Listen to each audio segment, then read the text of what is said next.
Welcome back to my channel, friends. Today I'm back in the kitchen and I will be making today some Antiguan homemade raisin buns. First up, I have my ingredients all together here. I have my flour, some nutmeg, some cinnamon in a bowl. I have also pre-soaked my yeast in a little bit of water with some sugar. I also have some shortening and some butter. I have some sugar, which is brown sugar and white sugar mixed together. And I also have some raisins soaked in some rum. And I'm going to add this into my cake mixer using the hook attachment, which is the dough hook attachment. First, I add the flour into the bowl. You can also make this in a regular bowl if you don't have a mixer. Then I'm going to add my sugar, and I add brown sugar and white sugar together. And then I'm going to add my raisin, which is soaked in some dark rum.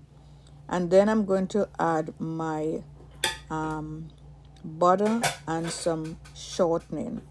And I'm going to mix that together in the mixer on a slow mix. Not too fast because you don't really want that flour to be flying all over the place. Now in the yeast mixture, I added some vanilla extract. And I'm going to add the yeast mixture into the flour mixture. I'm also going to add a little bit of water into the yeast bowl, and I'm going to mix it around so I can get all the extra yeast that was left in the bowl, and I'm going to add that to the flour mixture. Now I'm going to mix that mixture together until it's all fully combined. I'm going to stop the cake mixer and just clean down the side with a rubber spatula, and I'm going to continue the mixing process. I'm going to continue mixing the dough in the mixer until the dough comes together nicely, and I added a little bit of flour lightly to the mix in the mixer just to help to get that dough to leave the side of the pan so we can get it out easily from the bowl. Now I'm going to stop my mixer and I'm going to remove the dough from the cake mixer. I'm going to take the bowl off the cake mixer, and then I'm going to remove the dough. After I sprinkle some flour on the top of the dough, I'm going to remove the dough from the mixing bowl, and I'm going to place it onto a lightly floured surface. And I'm just going to knead that dough until it gets completely combined. Now, depending on the type of butter that you use, you might have pieces of butter which is not completely in the dough, and for that you just use your hands and try your best to get all of that butter combined into the dough. I'm going to continue sprinkling some flour on top of the dough and just keep kneading it together until it comes nice and smooth. Now we don't want to over mix it because then we're going to have not a very good texture of buns. Now, years ago when I worked in my dad's bakery, we never add butter. We just basically use shortening. Again, it was more or less for commercial sales, so we did not add butter to our bun dough. We use plain shortening. Now, when you're making it at home, it's always nice to add a little bit of butter because it really helps with the texture and the flavor. Now, some people normally will add some milk into the mixture. I prefer not to add milk because I think milk helps to make the bun dry out quicker, and also it does not last as long in storage. If you want to use it for a couple of days, the milk tends to make it get rancid very quickly.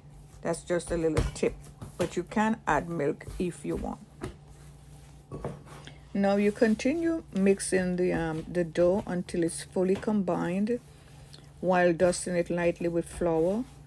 And then you form it into a round dough ball, dust it with some flour both at the top and the bottom, and then you cover it with a clean, dry towel and you rest it in a warm area for at least 40 to 45 minutes. You then remove the bun, and then by that time it should have doubled in size.